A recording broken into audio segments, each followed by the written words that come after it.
Bonjour à tous, j'espère que vous allez bien. Aujourd'hui, je vous retrouve pour le tirage des Capricornes, le tirage de la nouvelle lune. Donc, nouvelle lune qui entre dans le signe du Bélier le 20 avril. Donc, pour la deuxième fois de l'année. Alors, on va commencer par les arcanes majeurs. Alors ici, on a une première carte qui saute, le soleil. Le soleil est renversé par contre, hein. Donc ici, on a peut-être un manque d'harmonie. Vous recherchez peut-être une paix intérieure, une vérité aussi peut-être. Alors à la coupe, on a le chariot et la force. Donc ici, une idée d'aller de l'avant hein, quand même.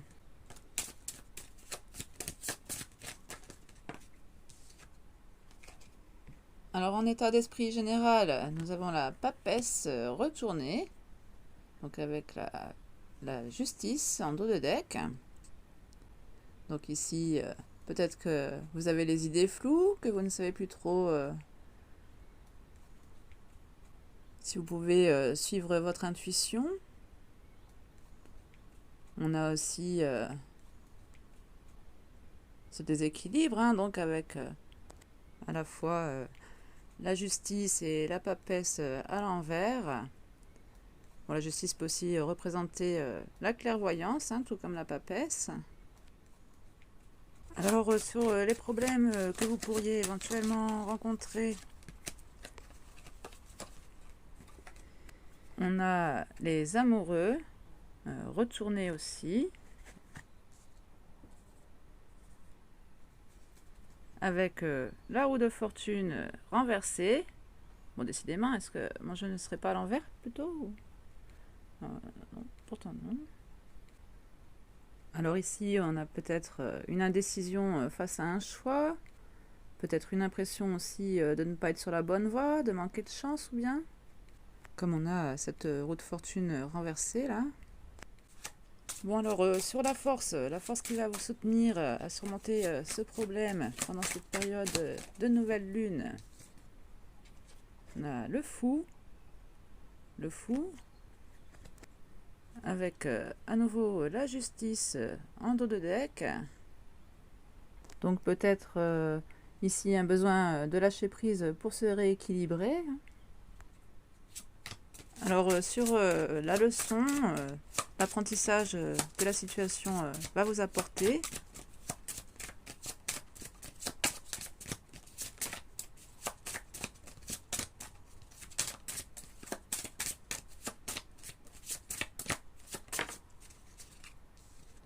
Nous avons la mort. Donc ici, devoir changer radicalement votre façon de voir la vie. Cette situation va vous apporter une sorte de renaissance. Hein. En dos de deck, nous avons le soleil renversé, donc. Ça peut aussi être le côté très cérébral ou hyper émotif, hyper sensible plutôt. Bon alors sur la bonne surprise, quelle sera la bonne surprise? Une bonne surprise pour les Capricornes.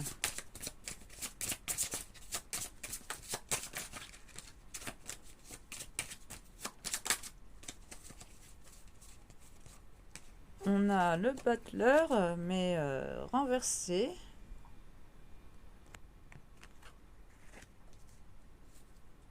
Avec en dos de deck le jugement, qui est lui aussi renversé. Alors ici, l'association des deux, ça me fait penser un peu à de l'agitation, à une sorte de surexcitation. Hein. Parce que c'est vrai qu'avec le battleur renversé et le jugement lui aussi renversé, bon, on peut parler un peu trop vite, on ne se pose plus trop de limites. Oui, peut-être une forme d'excitation ici, je sais pas. Bon, un conseil. Ça a été rapide. Alors, qu'est-ce que nous avons? La roue de fortune renversée, donc. Avec la tempérance en dos de deck.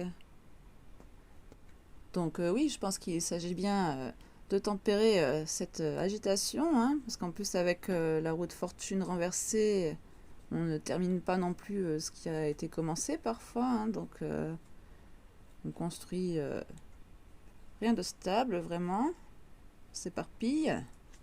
Derrière on a la maison de Dieu, le diable. Donc ici, c'est vrai qu'il peut s'agir d'échecs suite à de trop nombreuses tentations, de trop d'éparpillement un peu, hein. Bon, alors on va aller préciser tout ça avec les arcanes mineurs, hein.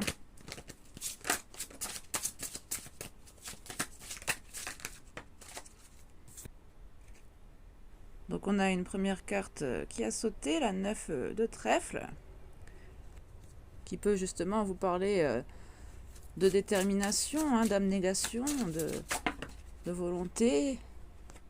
Alors décidément, une deuxième carte qui saute. Ah non, même deux. Nous avons la 4 de carreau et la dame de cœur. Donc ici, les deux ensemble, ça me fait penser à l'équilibre quand même. Après, on parle peut-être d'investissement pour sa réussite, de croire en soi, en ses intuitions, tout ce qui se rapporte peut-être aux émotions, comme on avait ce côté hypersensible aussi en apprentissage. Donc peut-être apprendre à composer avec une certaine forme de sécurité, d'ancrage aussi. Alors à la coupe, la 3 de carreau et la 5 de trèfle. Donc peut-être une concrétisation, mais pour laquelle on doit se battre. Alors sur votre état d'esprit général, donc on avait cette papesse retournée.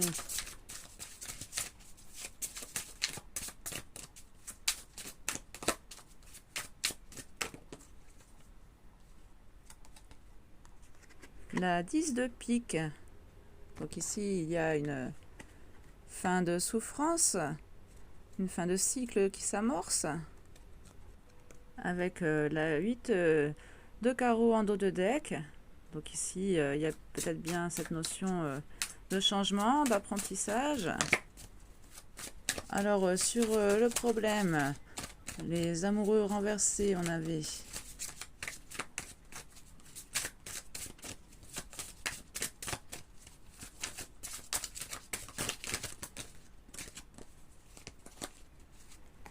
la 9 de pique. Donc ici des problèmes, des cauchemars, des angoisses, des peurs. On a l'as de pique en dos de deck. Donc peut-être ici trop de réflexion. Sur la force qui va vous aider, on a la dame de carreau.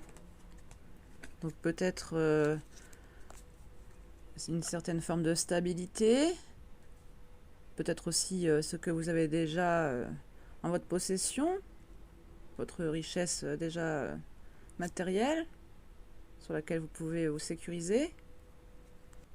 Avec la 7 de carreau en dos de deck. Donc peut-être oui, ce que vous avez réussi à faire fructifier. Ou alors ce qui reste à faire fructifier. Donc sur la mort, sur ce que vous avez à apprendre, on a la 4 de pique. Donc ici on a peut-être bien cette notion de régénération, hein. Encore un 4 derrière, donc une pause, mais bon, 4 de trèfle, donc quand même de la réussite, hein, qui s'annonce. Peut-être apprendre à partager aussi, hein, avec cette 4 de trèfle. En tout cas, on est vraiment ici sur une notion d'apprentissage, parce que regardez, on a tous ces valets derrière en suivant là.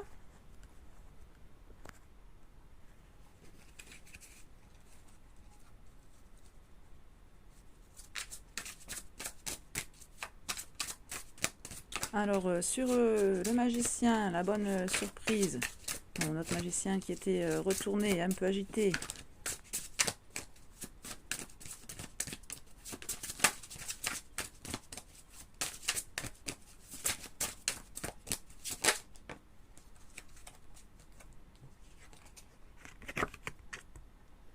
La 4 de carreau, donc peut-être quand même de la stabilité dans tout ça, peut-être cette bonne surprise. Ah, encore un 4 de cœur, vous voyez, en notre deck, donc oui, je pense plus une certaine forme de stabilité ici retrouvée. Mon jeu n'est pas neuf, hein, je précise, parce qu'on a quand même tous les 4 en suivant, pourtant il a déjà été utilisé. Avec la 5 de carreau en suivant, mais vraiment il était mélangé pourtant. La 8 de cœur en dos de deck. On nous parle bien d'un changement, d'une évolution, mais bon, ici ça peut quand même se passer dans la tristesse, hein, la solitude, peut-être dans la perte aussi. Avec la 8 de cœur, on laisse aller quelque chose, hein, on laisse s'en aller quelque chose. Derrière, on a quand même une 6 de carreau, donc quand même un équilibre retrouvé, je pense. On va prendre un petit message de l'oracle des énergies lumineuses. Une petite carte conseil. Ah bah, nous en avons 2.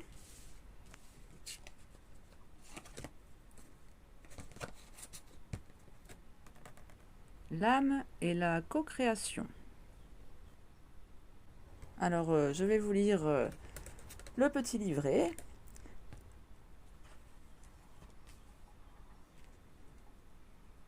Donc, sur l'âme, j'ai un peu de mal à me recentrer. Je me sens encore trop connectée à mon corps sans prendre le recul nécessaire pour trouver l'équilibre et je n'arrive pas à lâcher. Et oui, on voyait bien que vous étiez un peu déséquilibré ici, un peu dans le brouillard. Je ne me sens pas encore prête à plonger dans mes propres profondeurs. Je doute beaucoup sur le sens de ma présence ici dans ce monde. Là, on retrouve notre fou, hein. Je me sens connecté à mon âme. Je suis capable de me détacher de mon corps, de mon mental, mais aussi des autres, pour entrer dans une connexion pure et spirituelle. Je sais que je suis bien plus que ça. Mon incarnation sur Terre est une bénédiction et je suis venu expérimenter une aventure avec différentes étapes que je découvre avec le temps. Mais on a vu que ça allait vous prendre du temps quand même, hein, avec tous ces 4.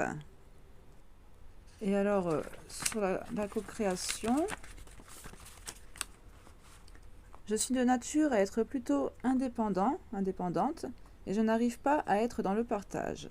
J'ai parfois l'impression que c'est en étant seule que je vais le mieux réussir, et je ne prends pas conscience que tout sur Terre est co-création. Rien n'est vraiment unique, et tout dépend de quelqu'un ou quelque chose d'autre. Je suis capable d'accepter l'aide d'autrui en lâchant mon ego, car je sais que la co-création est parfois nécessaire. Je sais travailler en collaboration avec ma communauté, proches, amis, famille, etc. Je reconnais que la puissance du travail accompli à plusieurs apporte une grande énergie, parfois inégalable à celle qu'aurait généré un travail individuel. Et en question qu'on vous invite à vous poser, quel est le plus beau projet de co-création que j'ai réalisé ? Comment réussir à m'ouvrir au partage pour créer encore plus grand? Et en dos de deck, nous avons la connaissance ultime.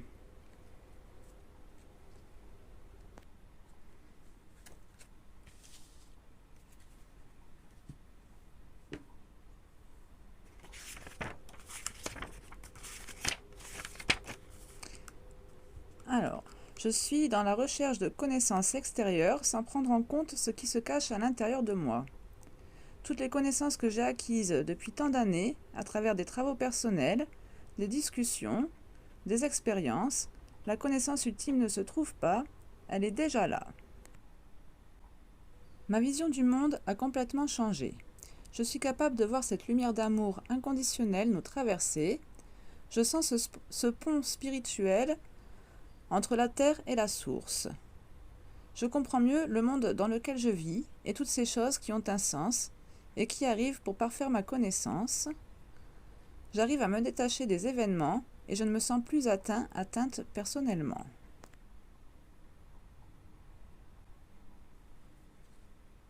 À la suite, nous avons la décision.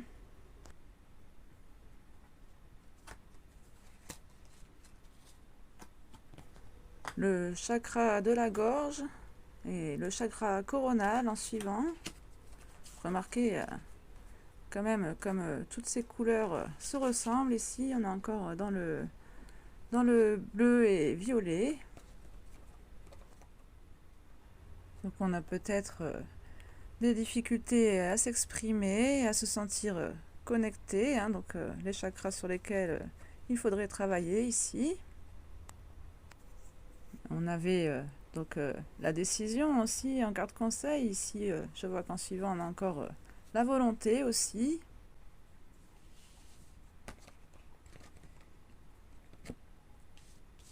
Je vais tout remonter pour que vous voyez bien cet assortiment de couleurs qu'on a ici. Ces belles nuances de violet et de bleu ciel. Hop, et pour ma petite capture d'écran. Bon, eh bien, j'espère que ces messages vous auront parlé, les Capricornes. N'hésitez pas à me faire vos retours dans les commentaires. Et je vous dis à très bientôt pour une prochaine guidance.